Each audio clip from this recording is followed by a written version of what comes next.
Everyone and welcome to instant biology by doctor Neelabh. मैं फिर से आ गया हूँ आपके बीच में आपको एक बहुत इंपॉर्टेंट इन्फॉर्मेशन देने के लिए। जी हाँ, परमानेंट पोजीशंस निकली हुई हैं, रेगुलर गवर्नमेंट पोजीशंस निकली हुई हैं सीसीएमबी में। आप जानते हैं सीसीएमबी एक इंडिया का एक प्रीमियर इंस्टीट्यूट है, सीएसआईआर के अंडर में आता है।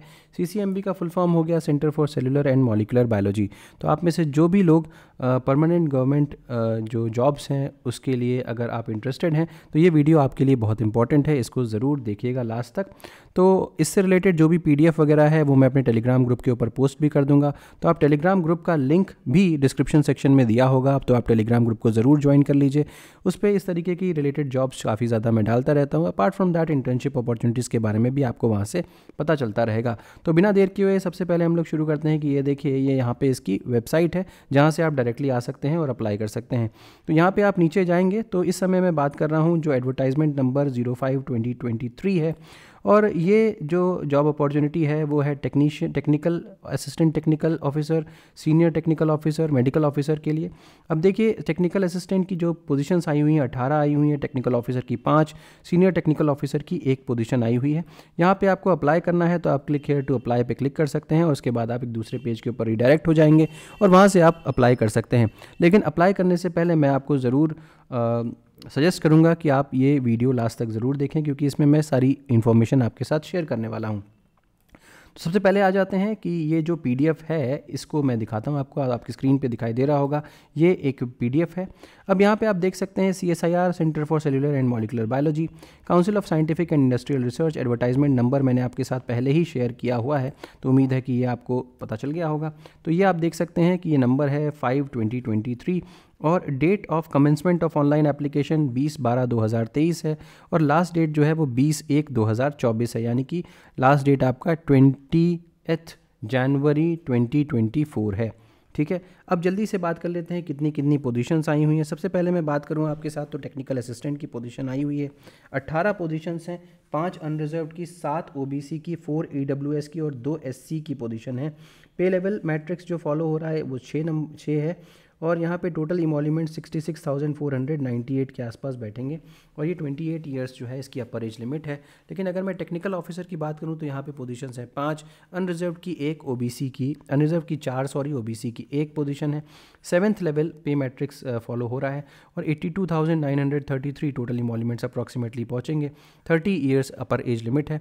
और इसके अलावा सीनियर टेक्निकल ऑफिसर या मेडिकल ऑफिसर की बात करें तो 1 पोजीशन है अनरिजर्व कैटेगरी की, पे लेवल बैंड जो है 10 है। 1,23,946 के आसपास यहाँ पे टोटल इमोल्यूमेंट्स आएंगे। 35 ईयर्स जो है वो अपर एज लिमिट है आपकी। अब मैं जल्दी से बात कर लेता हूँ टेक्निकल असिस्टेंट की। अब टेक्निकल असिस्टेंट प्रोटियोमिक्स की पोजीशन आई हुई है, यहाँ पे 2 पोस्ट्स हैं, एक अनरिजर्व्ड की, एक ओबीसी की। यहाँ पे आपको एसेंशियल क्वालिफिकेशन और एक्सपीरियंस जो मांग रहा है, देखिए बीएससी फिजिक्स में हो, केमिस्ट्री में हो या बायोटेक्नोलॉजी में हो, तो देखिए यहाँ पे बायोटेक के स्टूडेंट्स और equivalent with a minimum 60% marks and 1 year experience in relevant discipline from a recognised institution. तो 1 साल का एक्सपीरियंस मांग रहा है, और बीएससी फिजिक्स, केमिस्ट्री और बायोटेक्नोलॉजी है। यहाँ पे जॉब स्पेसिफिकेशन की बात करूँ तो आपको HPLC मास स्पेक चलाना हुआ आना चाहिए।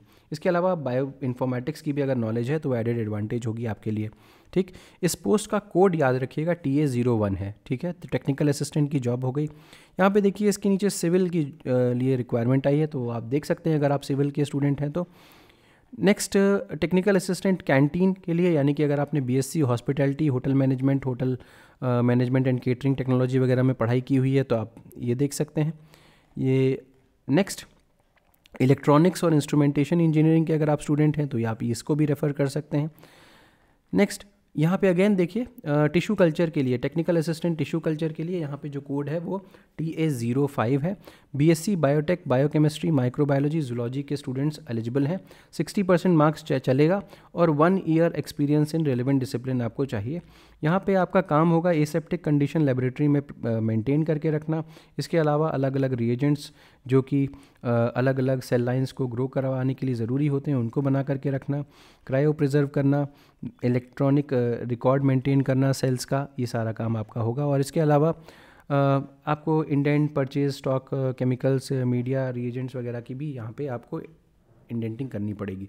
अब अगर नेक्स्ट बात करूँ तो टेक्निकल असिस्टेंट ज़ीब्रा फिश की मैं बात करता हूँ, तो यहाँ पे 1 पोस्ट है और EWS की वो पोस्ट है। BSc ज़ूलॉजी बायोटेक्नोलॉजी और equivalent with minimum 60% marks in 1 year experience. यहाँ पे कैंडिडेट्स को ज़ीब्रा फिश के ऊपर काम करना आना चाहिए। Husbandry and maintenance particles practices which include food preparation, cleaning and maintenance of fish, ये सारी चीज़ें आपको आनी चाहिए। यहाँ पे जो कोड दिया हुआ है वो TA06 है, तो आप इसको ध्यान देंगे। इसके अलावा आपको ट्रांसजेनिक लाइंस को मेंटेन करना आना चाहिए और ब्रीडिंग मेंटेनेंस भी आनी चाहिए। Next, technical assistant animal house की बात करूं तो TA07 यहाँ पे है, एक पोस्ट है OBC की। BSc life science biotechnology zoology और माइक्रोबायोलॉजी की पोजीशन ये है और equivalent with minimum 60% marks, 60% marks minimum आपको ये होंगे एंड 1 ईयर एक्सपीरियंस इन, ये जो आपका जो ये ट्रेड है उसमें 1 साल का एक्सपीरियंस आपको होना चाहिए। यहाँ पे इसकी डिज़ायर्ड जो जॉब रिक्वायरमेंट्स हैं, क्या क्या आपको करना होगा वो यहाँ पे मेंशन्ड है। Basically maintenance, handling, identification, blood collection, animal weighing, ये सारी की सारी चीज़ें आपको यहाँ पे देखनी पड़ेंगी। अगर मैं टेक्निकल असिस्टेंट फाइन बायोकेमिकल्स, और यहाँ पे कोड जो है वो TA08 है, तो BSc बायोटेक के स्टूडेंट्स, बायोकेमिस्ट्री, केमिस्ट्री के स्टूडेंट्स यहाँ पे काम करेंगे। तो कैंडिडेट को डे टू डे ऑपरेशंस में जैसे of the fine biochemicals to support procedures needed to enhance R&D, तो ये बेसिकली उनका काम जो है फाइन बायोकेमिकल्स को प्रिपेयर करना, और इस एक्टिविटी में बेसिकली डेली पार्टिसिपेशन होगा। अच्छा, ये हो गया। अब नेक्स्ट बात करते हैं कि फैक्स के लिए। अब आपको पता है कि फ्लो साइटोमेट्री एक इम्पॉर्टेंट डिवाइस, एक इम्पॉर्टेंट इंस्ट्रूमेंट है जो कि काफ़ी ज़्यादा यूज़ किया जाता है। तो टेक्निकल असिस्टेंट फैक्स यहाँ पे एक पोजीशन है टोटल, और एक पोजीशन EWS के लिए है बेसिकली। तो BSc बायोटेक, बायोकेमिस्ट्री, फिज़िक्स और केमिस्ट्री के लिए है। 60% मार्क्स यहाँ पे चाहिए और 1 साल का एक्सपीरियंस चाहिए। तो फ्लो साइटोमेटर की रनिंग और फ्लो साइटोमेट्री को प्रॉपरली फंक्शनैलिटी में रखना, ये आपका यहाँ पे काम होगा। नेक्स्ट अगर बात कर रहे हैं टेक्निकल असिस्टेंट LA कोन्स, बेसिकली ये एक पोजीशन है और SC कैंडिडेट के लिए है, TA10 है, ठीक है।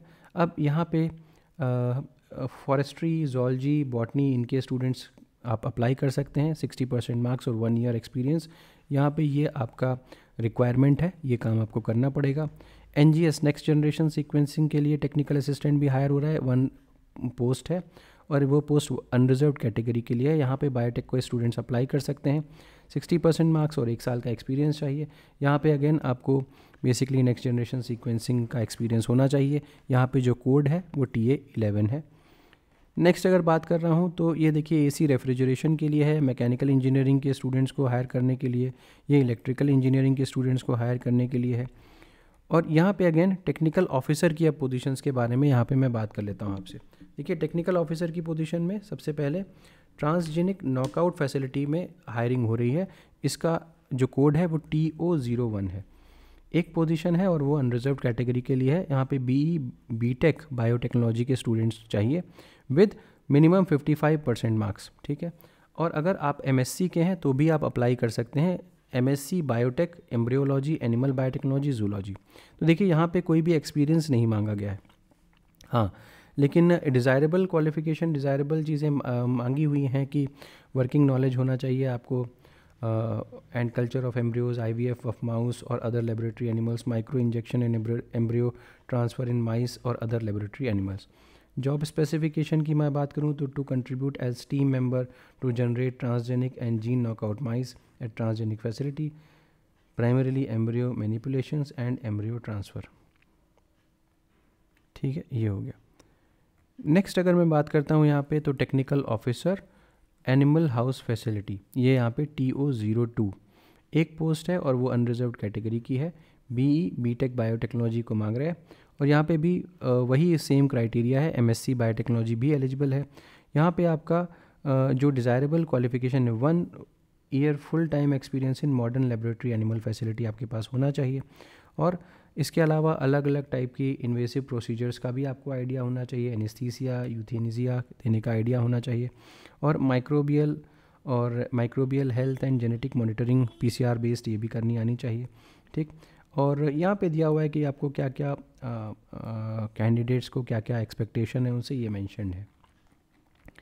नेक्स्ट आ जाइए, टेक्निकल ऑफिसर NGS एक पोजीशन अनरिजर्व्ड कैटेगरी की, BE BTech इन बायोइन्फॉर्मेटिक्स होना चाहिए, वही कॉन्सेप्ट है। यहाँ पे MSc बायोइन्फॉर्मेटिक्स मांग रहा है, तो BE BTech बायोइन्फॉर्मेटिक्स और इक्विवेलेंट है, तो हो सकता है बायोटेक्नोलॉजी के स्टूडेंट्स को भी कंसिडर करें।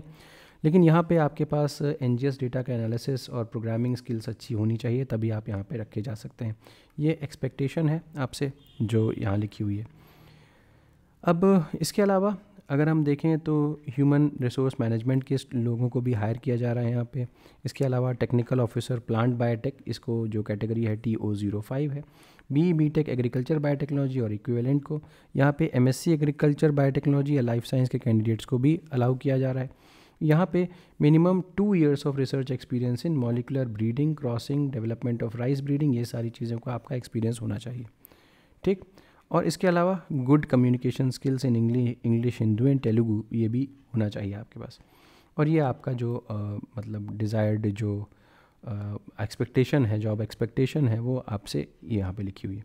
फाइनली यहाँ पे सीनियर टेक्निकल ऑफिसर या मेडिकल ऑफिसर है, यहाँ पे MBBS आपकी रिक्वायरमेंट है। तो इन केस अगर आप इस कैटेगरी को बिलोंग करते हैं तो ये चेकआउट कर सकते हैं। अब फाइनली हम लोग आ जाते हैं कि क्या क्या बेनिफिट्स हैं काउंसिल सर्विसेज में। तो dearness allowance, house rent allowance, transport allowance, non practising allowance वगैरह सारी चीज़ें आपको मिलती हैं। इसके अलावा medical expenses, leave, travel concession, personal computer advance, house building advance, ये सारी की सारी चीज़ें भी आपको यहाँ पे मिल जाती हैं। तो ये कुछ और एडिशनल चीज़ें यहाँ पे मेंशन्ड हैं, बट आप इसको पढ़ सकते हैं, इसमें कुछ ऐसा नहीं है, कुछ आप जनरल जैसे जॉब्स में मेंशन रहता है उस तरीके की ही चीज़ें मेंशन है, कुछ ऐसे खास चीज़ नहीं है। अच्छा, नेक्स्ट मैं आता हूँ कि एज और अदर रिलैक्सेशन के लिए जो डेट यहाँ पे मेंशन्ड है वो 21/20/24 है, इस डेट का ध्यान रखिएगा। और जो एग्जेम्पशंस यानी कि एज रिलेटेड रिलैक्सेशन है वो 10 years का होता है आपका फिज़िकली डिसेबल्ड कैंडिडेट्स के लिए, और SC/ST कैंडिडेट्स अगर इस कैटेगरी में आते हैं तो 15 years और 13 years OBC कैंडिडेट्स के। अब मोड ऑफ सिलेक्शन क्या क्या है, देखिए टेक्निकल असिस्टेंट की पोजीशन और टेक्निकल ऑफिसर की पोजीशन के लिए अगर मैं बात करूं तो सबसे पहले तो कैंडिडेट्स को रिकमेंडेड या शॉर्टलिस्ट किया जाएगा by screening committee for a trade test. Trade test मतलब आप जिस भी ट्रेड में आपने पढ़ाई की होगी उसका एक टेस्ट होगा आपका। जो लोग ट्रेड टेस्ट में क्वालिफाई कर जाएंगे वो इन्वाइट किए जाएंगे रिटन एग्जामिनेशन के लिए, competitive written examination for paper 1, paper 2 and paper 3। Paper 2 और पेपर 3 तभी इवैल्यूएट किया जाएगा कि अगर आपका मिनिमम थ्रेशोल्ड मार्क्स आपने पेपर 1 में पा लिए हैं तो। अच्छा, फाइनल मेरिट लिस्ट जो होगी वो पेपर 2 और पेपर 3 के मार्क्स के बेसिस पे ही बनाई जाएगी। सीनियर टेक्निकल ऑफिसर 1 या मेडिकल ऑफिसर MBBS के कैंडिडेट्स के लिए आप इसको चेकआउट कर सकते हैं।